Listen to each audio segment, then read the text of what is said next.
기도하겠습니다. 하나님이 가장 싫어하는 마음이 교만입니다.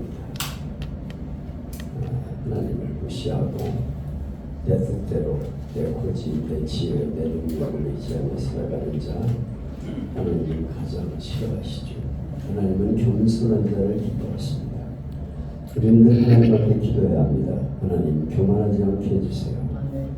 항상 겸손하게 살기를 원합니다. 제가 늘 새벽마다 기도하는 기도의 제목 중에 하나가 겸손하게 해주세요 하는 기도입니다. 하나님 앞에 진실하게 해주세요. 하나님 앞에 겸손하게 해주세요. 하나님을 사랑하게 해주세요. 이 세 가지 기도의 제목을 저는 날마다 하나님 앞에 기도합니다. 왜냐하면 아차하면 교만해져요. 내가 잘해서 되는 것처럼 생각하고 하나님 뜻보다는 내 뜻과 지혜를 내세울 때가 있습니다. 하나님 앞에도 우리는 겸손하기를 위해 기도해야겠습니다. 오늘 우리는 하나님 앞에 교만하다 망한 사람의 이야기를 보게 되는데요. 바로 왕이 하나님 앞에 교만하다가 얼마나 많은 고난을 당합니까? 자기만이 아니고 백성들까지 고난을 당해요. 하나님은 우리에게 오늘 겸손을 요구하시는데 나는 교만한가 겸손한가 내 모습을 돌아보는 시간이 되어야겠습니다. 지난주에는 가축들에게 임한 5번째 독종 악질 재앙이죠. 악질. 오늘이 독종 재앙이고 지난 악질.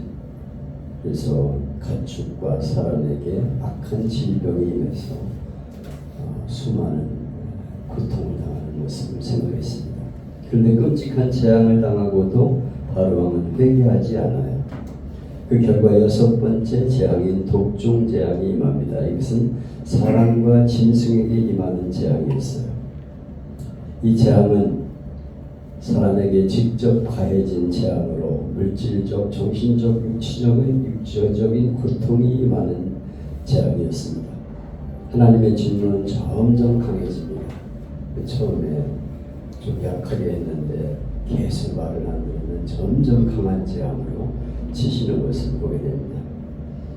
하나님은 모세와 아론에게 풀무의 채를 2움큼 가지고 모세와 바로의 목전에서 하늘을 향해 날리라 그랬어요. 그래서 모세가 채를 하늘을 향해 날리니까 채가 사람들의 몸에 닿자마자 독한 종기가 되어서 애굽 사람들의 피부에 달라붙어 수포를 만들고 터지고 아프고 괴로움을 당하게 했습니다.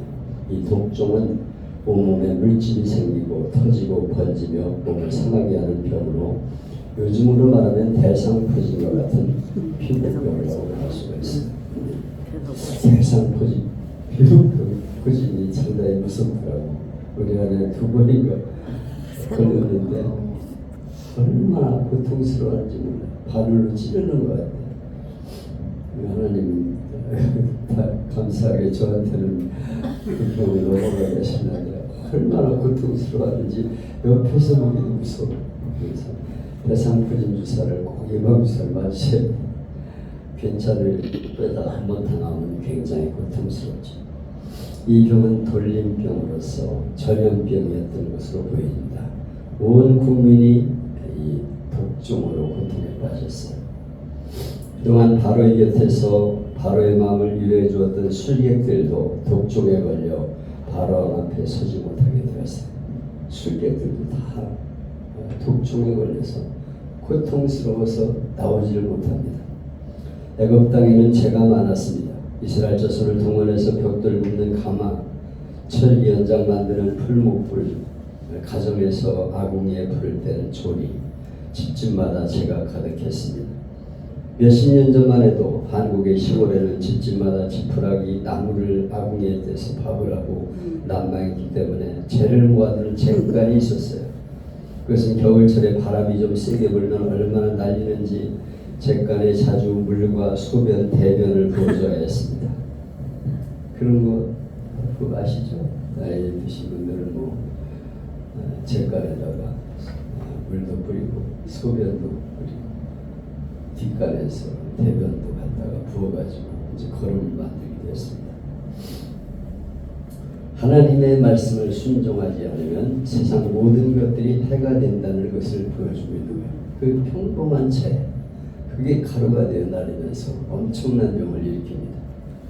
17절을 보면 하나님이 모세를 통해 바로의 죄를 회개하라고 촉구합니다.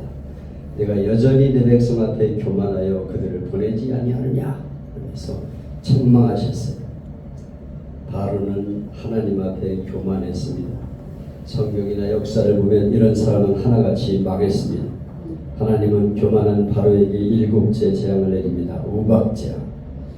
애굽은 열대 지역이기 때문에 우박이 가끔 내리죠. 그런데 이 하늘에서 얼음 덩어리가 떨어졌다는 것은 보통 사건이 아니에요. 이 우박재앙은 우박과 함께 불이 섞여 내렸다고 기록하고 있습니다. 그러니까 불까지 막 같이 아마 천둥 번개 치면서 우박이 내리면서 벼락까지 쳤는 것 불이 막 떨어졌습니다. 우리나라도 가끔 계란난한 우박이 떨어져 농작물을 파괴하고 양계장에 닭들이 죽는 일이 있었는데 애굽 땅에 내린 재앙은 사람도 죽는 전무후무한 재앙이었어요. 그냥 뭐 한번 쏟아지는데 맞으면 죽는 거예요. 그냥 하늘에서 엄청난 우박이 쏟아지면서 짐승도 죽이고 사람도 맞으면 죽는 그런 엄청난 재앙이었습니다. 19절, 18절을 보면 하나님의 진노는 무서워서 당한 뒤에는 회개 반성할 수가 없어요. 그래서 하나님 미리 경고를 해줍니다. 앞으로 이런 재앙을 내릴 것이다. 회개하라. 이렇게 미리 좀 경고를 하셔요. 그런데 21절로 22절을 보면 하나님의 경고에 대한 반응이 두 가지입니다. 바로의 신하 중에 여호와의 말씀을 두려워하는 자들은 그 종과 생축을 집으로 피하여 드렸으나 여호와의 말씀을 마음에 두지 아니하는 자는 그 종과 생축을 들에 그대로 두었더라. 하나님 말씀을 두려워하고 순종하는 사람도 있었어요. 우리가 하나님을 섬기지는 않지만 그동안 보니까 하나님이 정말 무섭다. 하나님이 말씀하시면 그대로 된다. 그래가지고 그들은 사람과 짐승과 곡식을 다 모아들여서 거둬들였더라고요. 그들은 경고를 받아들였으므로 피해를 안 당했습니다. 경고를 받아들일 줄 아는 사람은 지혜로운 사람입니다. 하나님 두려워하는 사람은 하나님 말씀을 믿습니다. 바로의 신하 중에도 하나님 두려워하는 사람들은 짐승과 종을 집 안으로 피신시켰어요. 하나님을 두려워하는 감정은 말씀에 대한 순종입니다. 아멘. 하나님 두려워하면 순종합니다. 내가 이 말씀대로 살아야 되겠구나. 본문에는 두 종의 사람이 등장하죠. 같은 말을 들었는데 하나님을 두려워하는 사람과 말씀을 무시하는 사람. 같은 우박이 내렸지만 결과는 달랐습니다. 한편에는 완전히 망하는 길이었고 한편은 안전하게 보호받는 길이었습니다. 여러분, 우리는 어느 편에 서 있습니까? 하나님 말씀을 들을 때 저 말씀 내가 마음에 두어야겠구나. 그리고 겸손하게 순종합니까? 아니면 괜찮을 거야 무슨 이렇게 우습게 생각합니까? 카이 라네자트라는 사람은 이라크 사람으로 테러를 하는 사람이었어요. 한 요인을 암살할 목표로 우편 폭탄을 봉투에 넣고 우송을 했어요. 근데 우표를 쩍쩍이 붙여가지고 그게 반송되어 들어갔어요. 그만큼 액수가 있는 우표를 붙여야 되는데 조금 붙이니까 그냥 돌아간 거예요. 근데 그것이 자기가 만든 폭탄인 것을 잊어버리고 그냥 우표물을 이게 뭐야 그러고서 열었다가 폭사를 했어요. 하나님 두려워하지 않고 살다가 망한 사람입니다.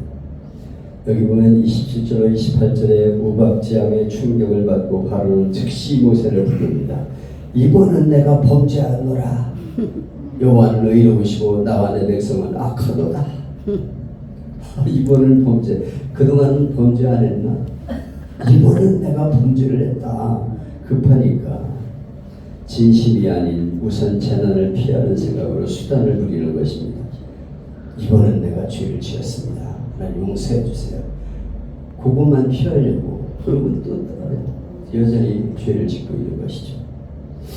이렇게 좋으신 하나님께 재앙을 받는 사람은 바보 같은 인생이죠.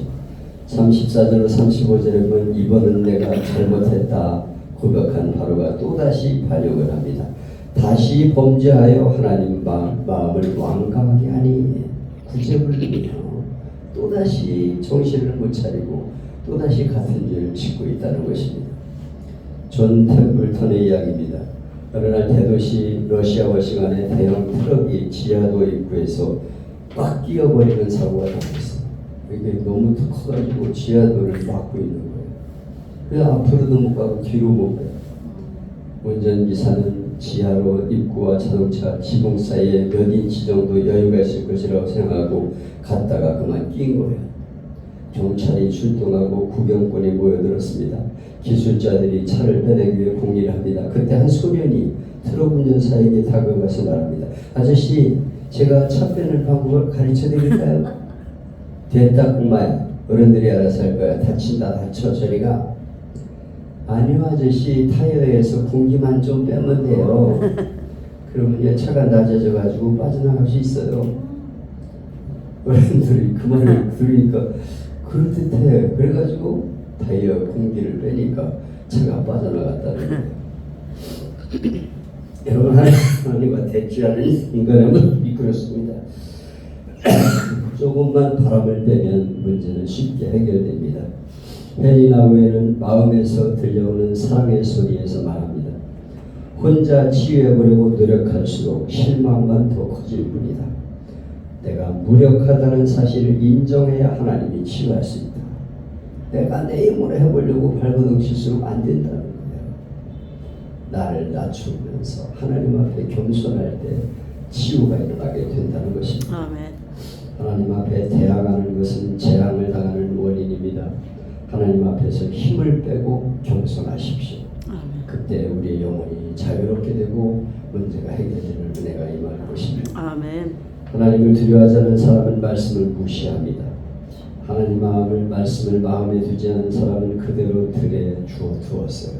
짐승이나 종이나 괜찮아, 뭐 무슨 멀쩡한 하늘에 우박이 떨어지냐, 그만 망하게 되지. 하나님 말씀을 마음에 두느냐 무시하느냐. 여러분, 항상 하나님의 경고를 먼저 주시는 하나님이십니다. 하나님 미리 경고를 하시면 이런저런 사인을 보내십니다. 너 하나님 내 말을 안 들으면 너는 망한다, 이렇게 경고를 미리 하십니다.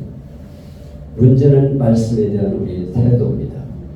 여러분, 하나님 앞에서 교만을 버리십시오. 공기를 좀 빼요. 내가 너무 공기를 많이 집어넣구나. 공기 좀 빼자. 교만을 버리고 겸손하십시오. 하나님을 두려워하는 사람은 말씀을 가볍게 여기지 않아요.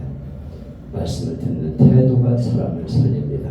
한번 따라합시다. 하나님 앞에서 공기를 뺍시다. 하나님 앞에서 공기를 뺍시다. 교만하면 망합니다. 교만하면 망합니다. 아멘. 아멘이죠. 주님 말씀하시면 전혀